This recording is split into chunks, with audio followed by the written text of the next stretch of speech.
SIR-ൽ 2002-ലെ voter പട്ടികയുമായി നടത്തിയ മാപ്പിംഗിൽ പുറത്താക്കപ്പെട്ടവർ ഹാജരാക്കേണ്ടത് പൗരത്വ ഭേദഗതി നിയമപ്രകാരമുള്ള രേഖകളാണ്. വോട്ടറുടെയും മാതാപിതാക്കളുടെയും ജനന സ്ഥലവും ജനന തീയതിയും ഇവർ തെളിയിക്കണം. വിദേശത്ത് ജനിച്ചവർ ഇന്ത്യൻ മിഷൻ നൽകുന്ന ജനന രജിസ്ട്രേഷൻ സർട്ടിഫിക്കറ്റ് നൽകണം.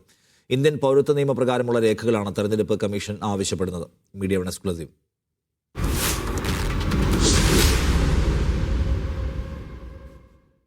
2002-ലെ വോട്ടർ പട്ടികയുമായി മാപ്പ് ചെയ്യാൻ കഴിയാത്ത 19 ലക്ഷത്തോളം പേരാണ് ഹിയറിംഗിന് ഹാജരാകേണ്ടി വരിക. ഓരോ വോട്ടറുടെയും പ്രായത്തിൻ്റെ അടിസ്ഥാനത്തിൽ ഹാജരാക്കേണ്ട രേഖകളിൽ വ്യത്യാസങ്ങൾ വരും. പൗരത്വ ഭേദഗതി നിയമത്തിലെ തീയതികളുടെ അടിസ്ഥാനത്തിലാണ് രേഖകൾ ഹാജരാക്കേണ്ടത്.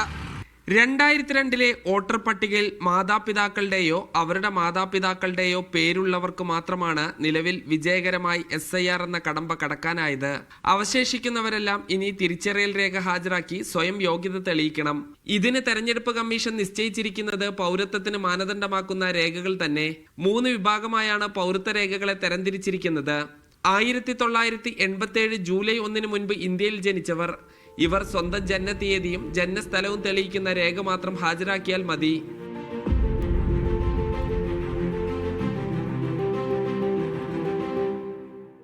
ഇതിനുശേഷം 2004 ഡിസംബർ 2 വരെ ജനിച്ചവർ സ്വന്തം ജനനരേഖയും ഒപ്പം മാതാപിതാക്കൾ ആരുടെയെങ്കിലും ഒരാളുടെ ജനനരേഖയും ഹാജരാക്കണം.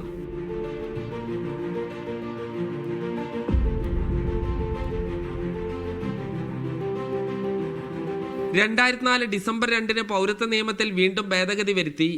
ഇതനുസരിച്ച് വോട്ടറുടെ ജനനരേഖയും അച്ഛൻ്റെയും അമ്മയുടെയും ജനനരേഖകളും SIR-ൽ ഹാജരാക്കണം. ഹിയറിംഗ് നടപടികൾ തുടങ്ങുന്നതിന് മുന്നോടിയായി വിളിച്ച ERO അഥവാ ഇലക്ടറൽ രജിസ്ട്രേഷൻ ഓഫീസർമാരുടെ യോഗത്തിലാണ് ഹാജരാക്കേണ്ട രേഖകളെക്കുറിച്ച് തെരഞ്ഞെടുപ്പ് കമ്മീഷൻ വ്യക്തത വരുത്തിയത്. ഈ മാനദണ്ഡങ്ങൾ രേഖപ്പെടുത്തിയ കുറിപ്പും ഹിയറിംഗ് നോട്ടീസിനൊപ്പം വോട്ടർമാർക്ക് നൽകും.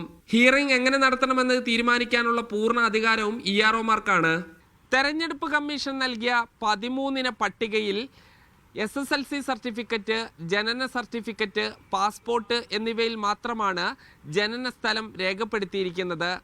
ഇതില്ലാത്തവരാണ് പ്രതിസന്ധി നേരിടുക. Sajid Ajmal, media one, Palakkad.